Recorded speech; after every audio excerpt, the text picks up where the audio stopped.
Thank you so much for checking out today's episode. Today's episode is welcoming the D1 Coaches Pod, hosted by Majo Orellana, the former TCU Beach Volleyball Associate Head Coach, and David Roditi, TCU Men's Tennis Head Coach. Both of these coaches are national champions, and the D1 Coaches Pod gives you an inside look at the world of college sports with real talk, real stories, and real advice. Whether you're a parent, an athlete, a sports fan, they're going to cover recruiting, training, mental health, family dynamics, everything you can think of navigating the college athlete landscape.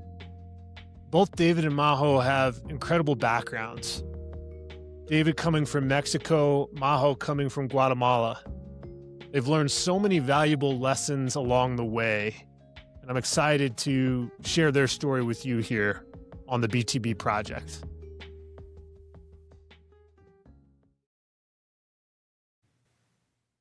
What are you built to be? What are you built to become? The time is now. The time is right now. You weren't built to break. You were built to be something greater. Welcome to Season 2 of the BTB Project. I'm your host, Coleman Gearhart. I was the overweight kid, the one counted out, who lost 100 pounds, found purpose in the pain, and turned my setbacks into a story worth telling. This podcast isn't about perfection. It's about persistence. It's about identity, discipline, and comebacks. Getting up one more time and becoming who we're always meant to be. If you're ready to go deep, do the work, and live out what you're built to be, you're in the right place. Let's lock in, let's rise, and let's get to work.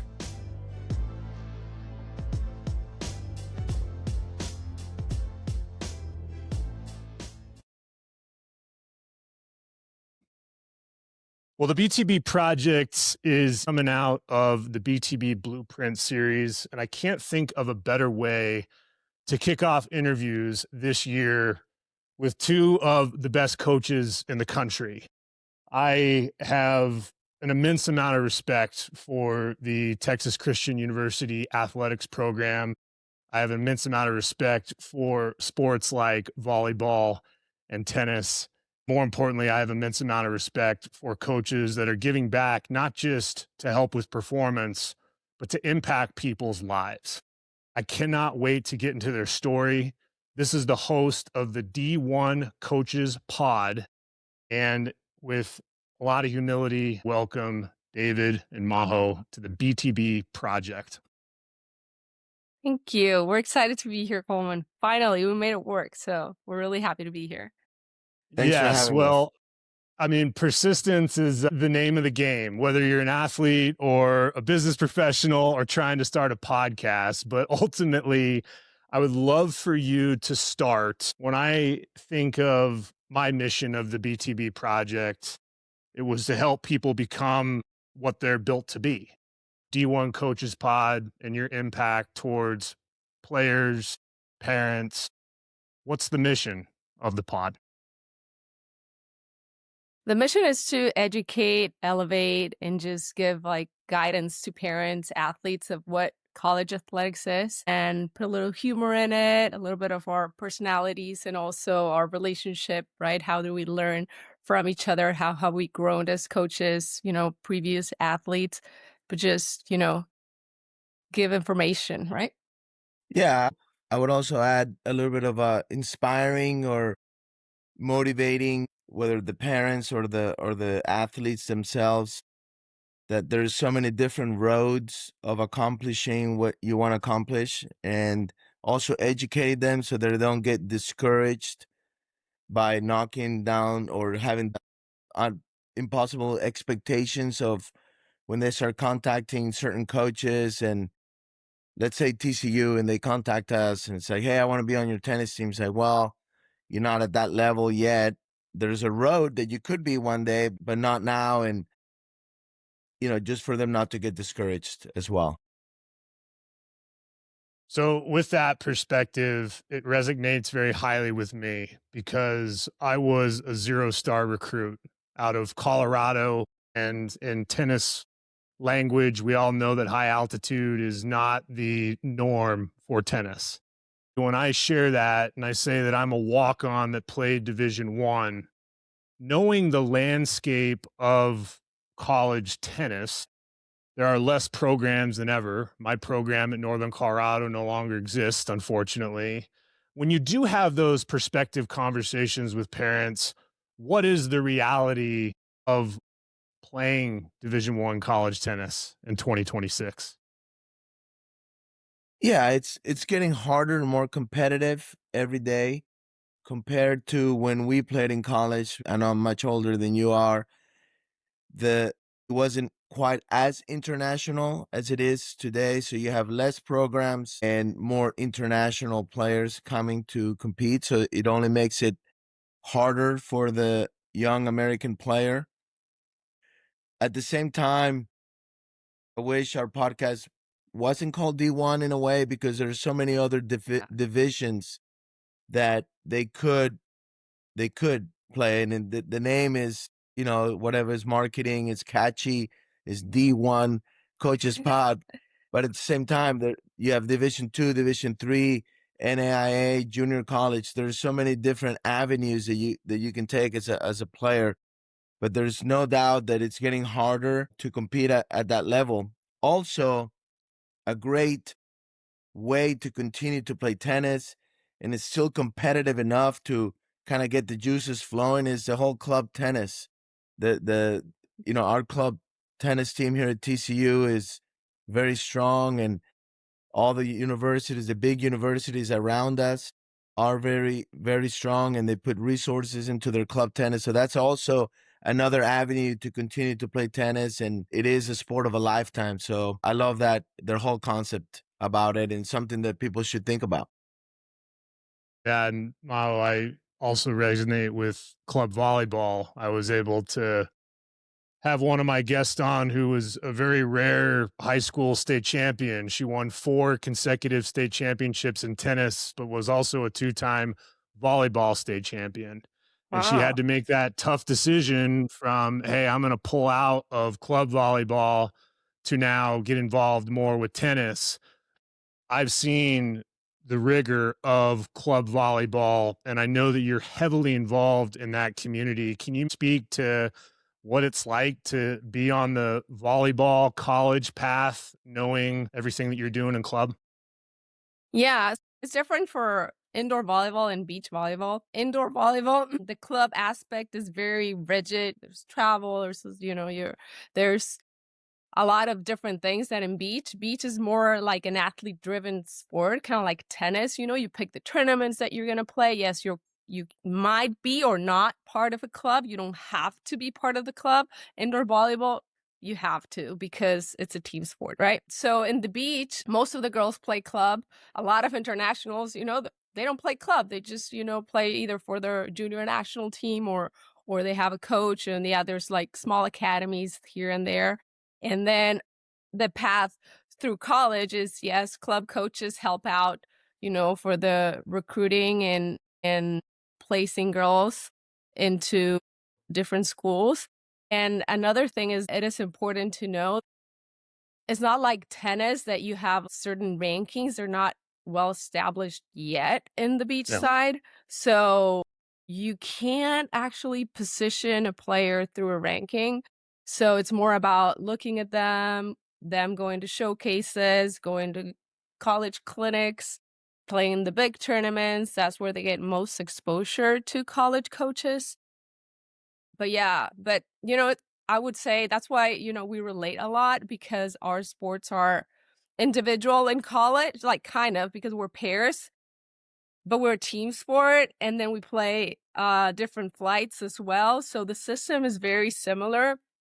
Uh But indoor volleyball is completely a different animal. You know, before beach volleyball was equivalency sport, right? Which means So it's different. you can divide the scholarship. Yeah. So if you have 10 scholarships, you can give 20 people a half, or you do the math. You just have to add up to 10. Whereas indoor volleyball, when you're a head count, it's either all or nothing. Like Mhm. football used to be all or nothing. Now with the new NCAA rules, that there is hardly any limits on Yeah. scholarships. Now they're all equivalency, and you can divide them up any way you want. Yes. So it's a different, yeah, the recruiting is very different for indoor volleyball and beach volleyball. Because of the So scholarship. yeah, it's such an interesting perspective that I have because I was a former D1 athlete, now D1 parent, and helping my son. He runs for Butler University in Indiana, and what a journey for these college athletes the last couple of years with the rules and regulations. And as you mentioned, there's a huge international focus in tennis. It sounds like volleyball is the same.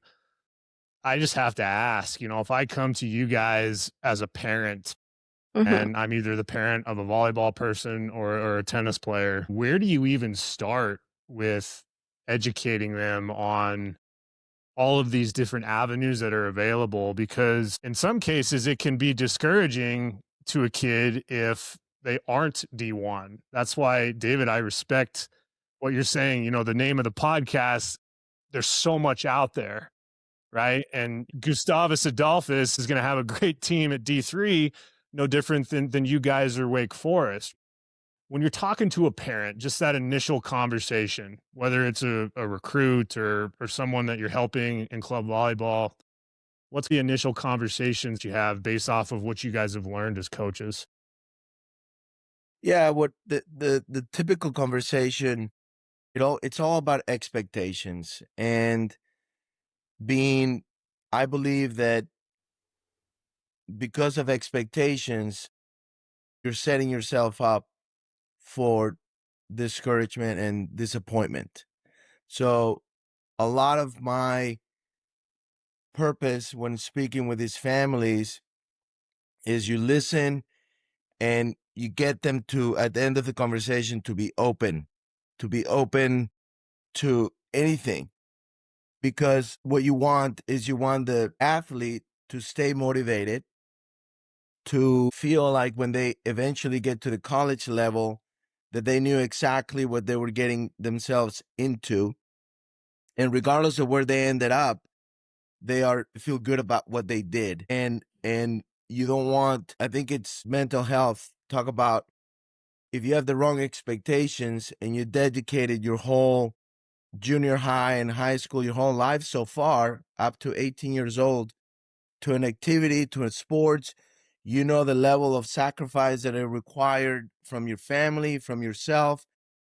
And then because of you had the wrong expectations, you feel like you failed. You feel like you're disappointed, like you didn't accomplish what you were set out to be. My goal is to get the right expectations, or if any, no expectations when it comes to the parents. And I would say this to all parents: if the reason why you're playing sport is to get a scholarship and compete at the college level, then you got the wrong purpose. To me, you got to go the healthier route. And the reason your son or daughter is playing and competing in sport is because they're learning life lessons, they're learning disappointment, they're learning to deal with tough challenges and gaining confidence by going through those challenges. They're learning sacrifice, they're learning teamwork, on and on and on, grit, commitment, all of those things. That's why you play sports. That is why Yep. you do it. How far you get is sort of to me, irrelevant and sort of a byproduct of going about doing things the right way. That's long answer. I'm sorry, but it's really important to me because it just crushes me to see young families or young 18-year-olds, 17-year-olds discouraged or disappointed, even maybe hating the sport. And it's all because maybe their parents set them out to fail from day one. by having the wrong expectations and the wrong purpose. Yeah.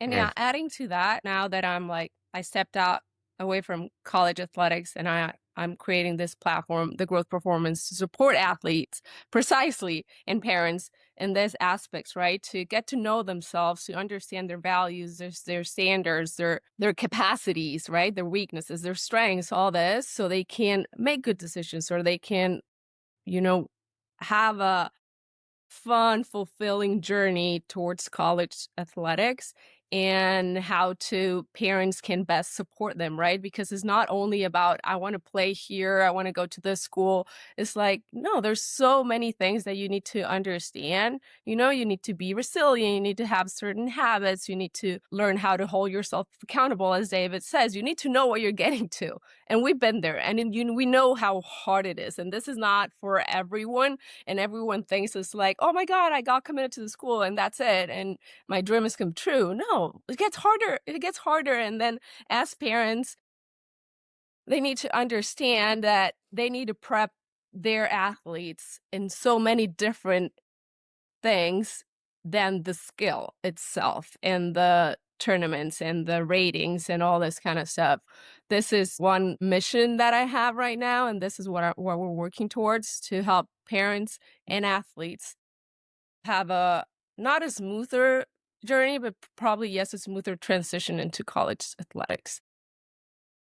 Yeah, the work that you're doing, Mao, is so unbelievably critical. I know it probably wasn't easy to step away from the college side with TCU to focus on this, but nonetheless, I want to know a little bit more about both your journeys, but I'm going to focus on yours first because I know that growing up in a rural country and doing everything you did on the beach volleyball front and the championships, and I believe spending some time with your sister, absolutely remarkable. When you decided to start this platform, this business on the mental side, and have your degree pursue that at the master's level, what's kind of a moment that you can think of growing up that lit the fire for this to happen? I think growing up, it's been like, how sport has shaped me as a woman, right? As a leader. As David mentioned, all this stuff that it gives you, the discipline, the ability to communicate with teammates, partners, coaches. It's just, those are life skills that, man, like, I'm so grateful and blessed to have had the opportunity to actually play a sport, a newish sport in Guatemala, that it's not, like, sport is a hobby there yet still. So it's very Right. hard. You're going against what everyone thinks you should do. You're really taking a different path. And it showed me how to persevere. It showed me how to be disciplined and how to having big goals, but understanding my weaknesses, what I need to work on, my networking, all that kind of stuff. So that shaped me. But then as a coach, as an athlete, I struggled a lot, right? Mostly being undersized. I got cut from teams and stuff because of my size. So I was always trying to prove myself. I knew I had to work harder than all of my teammates. I knew I had to be smarter. I knew I needed an advantage. So meaning for me to have an advantage was sleeping properly, fueling good, strength training, getting the resources I could from Olympic committee, whatever, sports psychologists, all this stuff, because I needed to set myself to be an advantage against my teammates and opponents. But then as a I coached club for several years, but then as a college coach, I'm coaching this amazing athletes, underage world champs, some Olympians, and you're like, man, you're amazing, right? But then you see them struggling at every practice and putting a smile on their face, going out there grinding, but they're crumbling inside, and they're like dealing with all this expectations, comparisons. They're feeling lonely in a team, even if you have a good culture, or you think you have a good culture. And I'm like, how can I support them better in a way that I can show up differently? Not differently, I still, hold them accountable. I'm still tough on them because I love them and because I don't want to enable them or baby them, right? But how can I be empathetic and get them to the next level caring about them as humans, right? So that's where I decided to start my master's in clinical mental health counseling, just to be a better coach, right? And I Hey. learned how to listen better, right? How to validate their feelings, how to sit with them, how to understand where are their goals, how to help them know themselves, love themselves, push themselves in a healthy way. So that is why I decided to step away and start this whole new journey, which has been great. No regrets so far. I miss my team, but at the same time, I think a lot of them are right now working with me in this Awesome. dream. Yeah, so Awesome. that's really fun. I'm enjoying it. Yeah. I love that. I love that. And David, I do remember at the time and a place you talking about being what a 6-year-old self and watching a Mexico Davis Cup team and having this dream of representing your country and being able to make a legacy impact, right? Your playing career, getting up to what 41 in the world in doubles, spoke to just that from everything I've heard about you and what I know of you is what you've done as a coach and some of the hard lessons you've learned and helping people not make the same mistakes is something that deeply resonates with you. So when it comes to everything you've done to where you are now, what does your perspective of giving back and legacy mean to you today? Yeah, good digging. I don't know where you found that. I'm impressed. I'm impressed. Well researched, because I've only had the opportunity to share that a couple times, and that is, it's a very personal question, and it's like, why do you do what you do? So well done, well done. But I grew up in Mexico, and my parents were middle class, maybe a little bit lower middle class financially. And tennis is a country club sport, especially in Mexico. So it's an expensive sport, and getting lessons is expensive. You know, it is here as well, and more expensive every day. So I remembered thinking, like, man, these Davis Cup players in Mexico, they could do so much. They could help so much because they have the platform. So that was my sort of, nobody cares what you have to say unless you've gotten to a place where you can, people will listen. So the motivation was, get good enough, become somebody in tennis, so then people will listen, and then you can share your knowledge for free, not have money be the reason why a parent or a kid can't get maybe one little tip or something, information, education, and it's free. So that's always been a huge motivator of mine, and a lot of, obviously you got to make a living, and I'm fortunate to be at TCU, and tennis has given me absolutely, just like Majo said, everything I have is because of tennis. So it's a way of giving back, but it's the motivation is being able to help families and kids that don't have the means to have to pay for everything. I know obviously what you did as a player for TCU and then full circle moment coming back as a coach. Very similar on the development side. There you were helping the USTA, I believe, in California, and having the opportunity to be in a position that it was something along the lines of I could see myself being here for the next 20 years. And then a couple days later, someone says, "Hey, what do you think of this TCU deal?" I mean, what's more fulfilling for you to raise a national championship trophy for your former alma mater, or helping somebody become the strongest version of themselves that might play college tennis? Oh man, that's, they're both very fulfilling. It's the motivation. Winning the national championship as a team is very special because it requires, it involves 20, 30, 40, literally a village for that to happen, and it requires a lot of luck as well.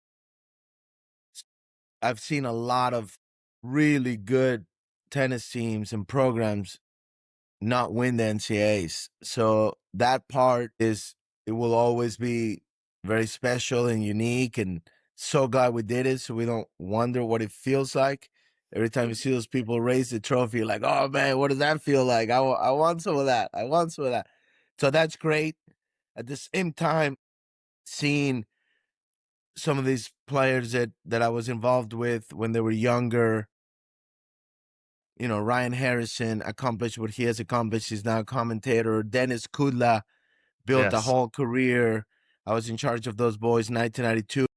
And then in Carson, I was involved with all the youth of California. We were able to, again, for free, give the absolute best coaches in the world. They could come and get help from a Tom Gullickson or Tracy Austin, Roger Smith, David Nankin, Laurie McNeil, Adam Peterson, on and on. I could name 20, and all led by Jose Guerras and Patrick McEnroe. And this is all for free. So we set up the whole program to where everybody could come, and it's kids like Emilio Nava was 8, 9 years old in that program. And I can, Sam Query would come, Sloane Stevens. There's so many that came out of that program. So that to watch them at the Australian Open this week, that's unbelievably special, and it's fun and very rewarding. So there's nothing more motivating for a coach, I don't believe, than feeling like you got more out of an athlete than they thought they could do themselves. That is, I believe that's the driving force for any coach, is seeing somebody do something what they thought would be extraordinary. That's funny how I say people that might play college tennis, but all these guys are on the tour and making a name for themselves. So you came across some heavy hitters, David, and ultimately, I love the parallel between the team philosophy and the individual component. And one thing that I have heard about your coaching style is you're very intentional. I've come across a lot of coaches that try to put me into this maybe system or box of what's best for the status quo tennis player. And I was like you. I'm a little bit taller, but I was always heavy set and not good on my feet. And most coaches that I came across said, Coleman, you're not going to be able to play college tennis. So as I'm saying that and knowing some of the things you had to overcome as a player and had to really tap into the mental side, when I say intentional and you think of your coaching, what makes you tick, what allowed that to spark in your life? A lot of work on myself, Yeah. I've worked a lot on myself because that was the only way I could give something useful to others, So clean the crap inside you, and I still have probably, but just, like be intentional about who I am too and how I show up in every scenario with every athlete. I'm not a person who checks boxes just to check them. Sometimes I do in school, because I'm in grad school. Sometimes I just have to check a box. But Right. yes, in the sense of like when the athletes show up to practice, we talk about let's be intentional. Nobody needs to be perfect. We celebrate mistakes here. We're here to grow. As long as our practice is intentional, what we're doing, we're present, and we discover self-awareness on court and off the court. So that for me, intentional is being self-aware, and that's something that you have to practice every day. And why don't start young, right? At the club level, college, and then the athletes are able to not be too concerned about outcomes and results, but more about the process, the journey, how am I getting better, right? By being intentional instead of like hitting a number, comparing to someone else. Yes, let's compare. Like if you're going to compare to someone else, do it intentionally. How can this player make me better? What are they doing that I can learn from them? So that's being intentional instead of just being upset that somebody's taking my spot. things like that. That's an example. But yeah, so I'm intentional with David too. Very intentional. She's constantly, I was her guinea pig. Which is what makes you guys an incredible duo, right? Yeah, we competed every day, every week for who moved up in the rankings. That's how we started dating. It was David's I knew what I was strategy. doing. I was very intentional about making bets with her. I just win or lose, whether her team or our team was doing better, I would either get a dinner or some whatever from her. So I didn't care. I just got to see her one more time. So that was good. Yeah. And I think that My made us wife, better yeah. because competing against each other is like he won a national title in 24, right? And then I'm like, okay, we need to win it because, you know, I'm not staying behind. This guy is setting the standards. Hey, I love it's, that. you know, they say winning is contagious. So Yes. she got that. 100%. We got it. We got it. We got it. Yeah, we're able to My hold wife that trophy up there. my wife was a college soccer player, so we have very similar try to make each other better competitions all the time, and I can definitely resonate with that. I do have something that I think about often as a coach because I'm sure people come to you guys all the time and they're like, you know, what's the secret sauce? Like what allows you to perform at the highest level, or you know, what allows you to have the opportunity to be a D1 athlete? And the way I was raised, and I know David, you can probably resonate with this, is my tennis academy experience, I had two coaches from Poland. They spoke two words of English. It was run and the S word. I slept in an abandoned women's shelter because I couldn't afford to stay at the club that I was training at. And for 13 months, having cockroaches crawl on my face at night, I learned how to be a tennis player. Ultimately, the kind of grit and determination and willpower, I won a lot of tennis matches because of that. I don't teach or condone that today.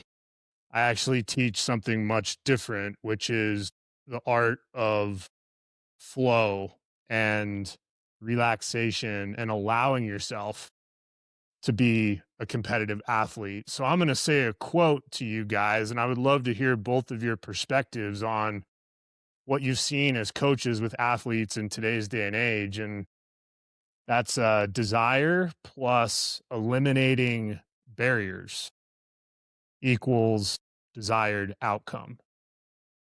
So do you find yourself resonating with that, or does willpower still win you some matches or win you some volleyball sets these days? Man, that's very deep, something to think about. And I do say this, and tell me if this is similar, is that winning is the intention. We do a lot of things, prepare the right way, because the goal and the intention is to go out there and win. I believe that's a very honest, raw acceptance. But the intention is to win. But when you're competing, the attention is on the how, the routines, the flow, resetting, the breathing, the process. That's where your attention goes. This point in tennis is like this point. And it's, you got to be in a flow state and a sort of unconscious. We talk a lot about breathing, like you said, relaxation. And that is the process that will get you the desired outcome, which in a very raw sense, yes, there's a difference between purpose. I believe your overall purpose as to why you're playing tennis, but let's be honest, the intention is to win. So I don't know if that quote, I learned that from Mark Chia. He was one of our coaches here. He wrote a book, and I love the way he said it, that the intention is to win, just your attention goes into this point, this process. So I never had cockroaches, even though I'm from Mexico, crawling on my face, but I can sympathize, and I admire your that willpower. I do believe there are instances that you got to dig in deep, and whether you call it grit or willpower, there are moments where you gotta dig in deep and really sort of question yourself and challenge yourself. How bad do I want this? And am I willing to sleep at a women's shelter with cockroaches to accomplish what I want to? I do believe there's still a lot of that, and seems like, especially with artificial intelligence, and it's only getting easier to get certain things. Yeah. But at the end of the day, if you want to play college tennis, no AI. You can use AI to help you with your game, probably, but nothing's going to get you there other than really digging in deep and sacrifice. There's some sacrifice desired in how you go about it. So, did I answer your question? Yeah, you did. And the last part on the tennis front that made me think of this question, and that quote came from a guy by the name of David Bayer, who has a mindset podcast. That quote just has really resonated with me because I've talked to guys like Greg Patton, and General Patton tells me when he's doing his tennis practices back in the day, he'll put reggae music on during practice. And I'm like, dude, why would you put on reggae music? And he's like, well, the beats per minute is almost exactly within unison of movement and striking the ball in tennis. And what he would do during the reggae practices, he'd go around and he'd ask guys on the team, why do you play tennis? And some of the kids would say more of the outcome based answer. I want to win. I want to win a championship. You know, I want to prove someone wrong. But he always was not totally thrilled with those answers, right? And then he tells me the ideal answer. The ideal answer, he goes up to a kid one day, why do you play tennis? And he's like, I love the feeling. Whoa. And I know you mentioned that a lot of these questions are deep. I think of when you're in the trenches of a tennis match.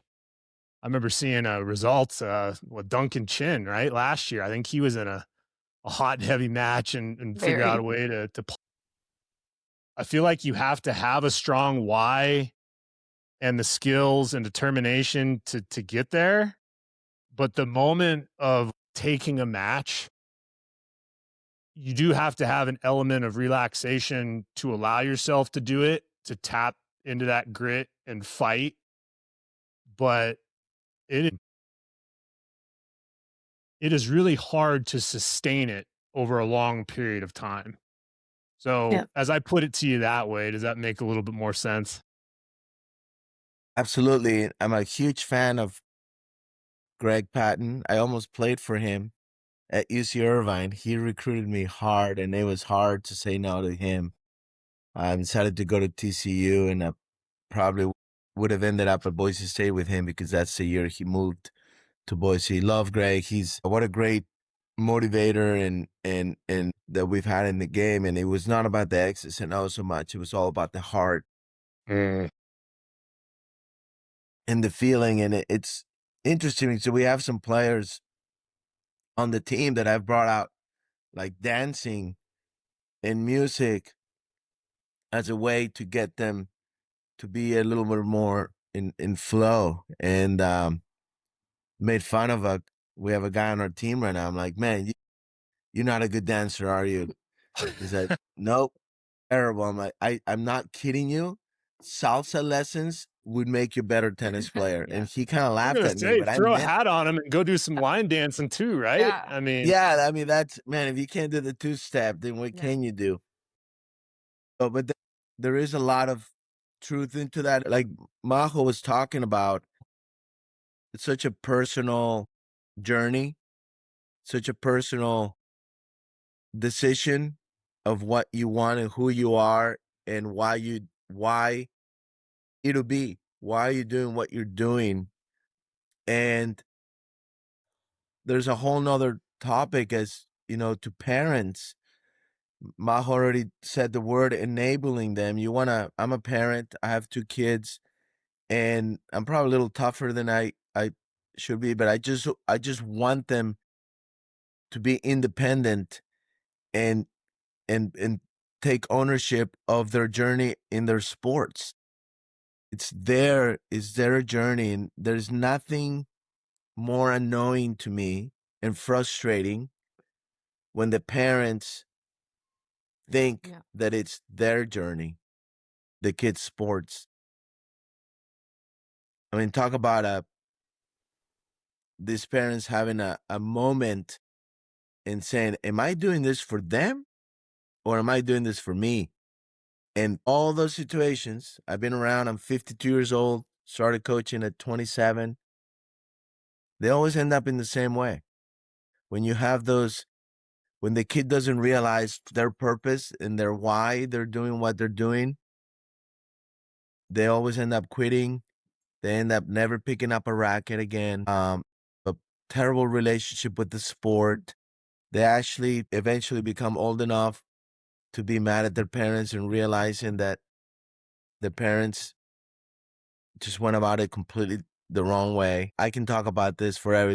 I just drives me crazy. I had a recruit sitting in our office, and I asked this recruit, why do you play tennis?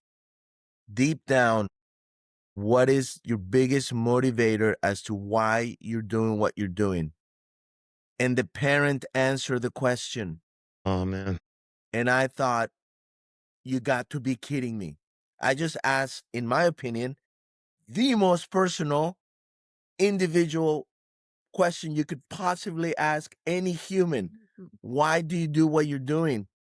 And the dad answered. And I thought, okay, I'm out. I'm out of this one. Yeah. There's no way.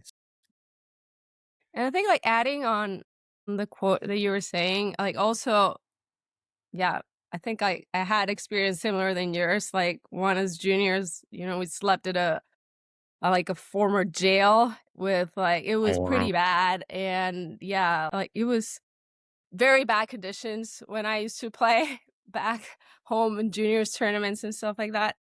But one of the things I learned, I was blessed enough to be part of the Olympic Academy in Greece. I got a scholarship for it. And they teach you all the Olympic values, how the Olympic movement started and all that. One of the values that stuck with me, and I think it's something that I thankfully have, is the joy of effort. I really enjoy working hard. I enjoy it. Yes, it's painful. It's mostly if Yes. you don't get the results, but I do enjoy it. I enjoy it. And, like grinding in a match or practice, it doesn't mean that that's the only way, right? But I think like one of those things when you see like athletes that just, they just like to get better, they enjoy it. They work hard. It's not that they're like giggling and laughing during practice, but they like the grind, right? So that's one of the things that I think sometimes some athletes are missing, that if you don't enjoy the journey, then why are you doing it? Yeah. And I'm not saying enjoy conditioning, right? Right. But, enjoy the competition in practice when, you're trying to beat a teammate. Enjoy when the coach is pushing you because they want you to be better. Have a little joy on those moments because, man, I'm working on myself. I'm getting better. This is amazing. And just building that resilience, you can start over after an injury because I'm just getting better, right? I have the opportunity right now to get better in a different way. And yes, but then also the enabling part with, parents. And I did it a little bit with my sister. You mentioned my sister. I don't have Yeah. kids, but I did do her recruiting process. I coached her. I taught her how to play beach volleyball. Then we were partners. We played world champs together. And I did enable her a little bit. And I regret that so much because yes, I was young too. And no, I needed to let her solve her own problems, as my parents did a really good job with me on just letting me do stuff and figure out stuff. So yeah, there's so many things and so many lessons the sport has given us. So Sometimes grateful. she tries to do it with me as well, even today. So What I try to do? enable me. no, it's impossible to enable you. Yeah, no. When it comes to, the journey, legacy for both of you, you both have this tremendous platform. It came from working hard, suffering in the trenches, to being out at the mountaintop and lifting a national championship trophy respectfully. People ask me all the time, Coleman, why do you coach? What makes you excited about coaching? And I used to say the victories or the wins or kids going and playing college. But it's actually more of the impact of once the sport is over. A lot of times I thought college athletics was a destination. Now I think of it more of a platform, because it's a springboard to life, right? So all of those life skills that you're learning in a college environment and athletics are 1000% applicable to what happens post athletics. And I just remember this one time I'm coaching high school tennis, public school here in Colorado, and they get this heavy exchange program. So I had 4 exchange students coming in. One was from Ukraine, and decent tennis player. He had to pay $15 an hour on public courts back in Ukraine just to get better. Showed up with old tennis shoes, broken strings in his racket. So I got him squared away. And this was during the COVID year. So I only spent about 3 months with him. And then by law, he had to get back on an airplane and go back to his country when COVID hit. Ironically enough, a year or two later, they're invaded, right? And not to bring politics into this, it's just a perspective moment. This young man at 20 years old is sitting on top of a missile launcher in Ukraine. And I get a WhatsApp text from him with this image of him protecting his country. And he said, Coach, I wouldn't be sitting on this unless I learned who I was on that tennis court. And I was like, man, so how does, this former heavyset kid from high altitude tennis plays D1, becomes a coach, runs into this Ukrainian, be that kind of impact? I would like to think that I'm an aspirational impact to some of these lives that I've come across. So as I'm saying that, and you think of your journeys, when it's all said and done and coaching is no more for you two, what would be success in your eyes? The relationships, as you said, similar to your story. We do have a Ukrainian player on the team too, so I can relate how hard that is. But, getting those phone calls from former players asking you for advice in their lives when they're like 30 years old and all that, and knowing that you made their lives a little bit better, or you gave them an opportunity for something better in their life, is just priceless, I think. I think we have a huge responsibility, obligation to be good mentors to these kids. And that's why personal growth is important for us as coaches, to have our self-care practice as well, because little things can impact in a positive and in a negative way. So yes, we're walking on eggshells, but we also, need to communicate these kids that we care for them, we love them, they belong in our teams, they belong here, and it's just that's the main thing for athletes, to feel that when they were in your team, they were in a safe space, they got better, we pushed them, and they felt part of something. So that's huge. Yeah. And yeah, winning is awesome, but all the other stuff is way more fulfilling. Yeah, and I got to add to what you do with those items, that Yeah. is aspirational. Thank you. Those M&Ms were cool, were fun. Absolutely. Mindset mastery sessions with the athletes. David, what do you think? Man, well, I mean, that's really hard to relate, having a ex student sitting on top of a missile launcher. That's I'm glad that I can't actually. But what an awesome feeling for you, and knowing, that's, like I said, that's why we do what we do. For me, when I talk about legacy, there's so many different branches. I feel like there's a legacy to TCU and the community and the program and what we're doing, just overall community here in Fort Worth. How do we impact all of it, the whole community, all these little kids, and also to the USTA and the sport of tennis, that there's a responsibility to that.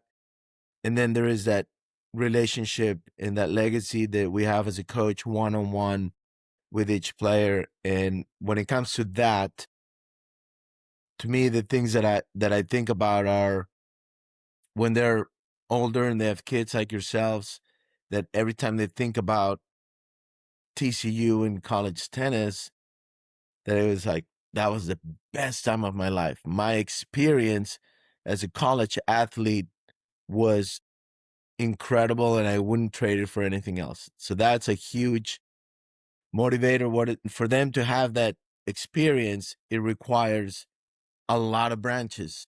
People coming to watch them, knowing that they were valued, respected, that it was fair, that I treated them and our coaching staff treated them, that pushed them. There's all this. That's what's going to, when they reflect back, they're going to appreciate those things. So that is the whole part about the experience. And winning makes the experience more fun as well. And you remember those moments. We'll never forget that 2024 national championship. And not because it was against Texas, but just because we won the national championship. I'm kidding. And then the other word, even more individual than that, is just empowering them. I'm a big believer in empowering them, that we're not doing it for them, but we are empowering them to accomplish, to push, to do whatever it is that they want to do, that they feel like they have that sense of control in a way, in their own life and destiny. So just continue to empower them, and that their choices, they make their choices, and they're accountable for their decisions and their choices, and they can find their own path. Love it. Yeah. Lots to learn from you. As a BTB community, where can we find you? How can we support D1 Coaches Pod and the movement that's going on in Texas?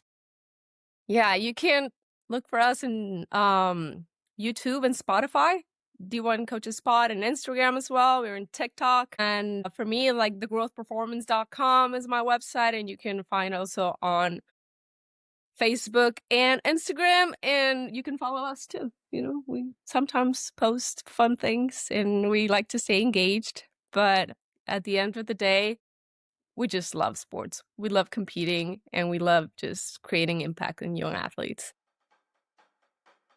When I say impossible is nothing, I know that perspective is important. I know that being a realist is important, but I live by that mantra, that impossible is nothing. Does that still exist in today's athletics? It does. Impossible is nothing. Yeah, congrats to you, Coleman. I think it's awesome what you're doing. And man, those kids are lucky to have you as a coach. I can already tell. It's awesome. And what you just said, impossible is nothing, is that maybe the reason why you started whatever it was that you thought, I'm going to prove that this is not impossible, the journey and what you're going to learn along the way, you're going to find that there was a deeper, better reason as to what you were doing to begin with anyways. So congrats to you. Thank you for having it. It's awesome. Yeah. What a great way to start 2026 for us. So thank you. Yeah, thank you. Yeah. And keep it up. No, it's all good. D1 Coaches Pod, thank you so much for joining me today on the BTB Project. Thank you. Thank you.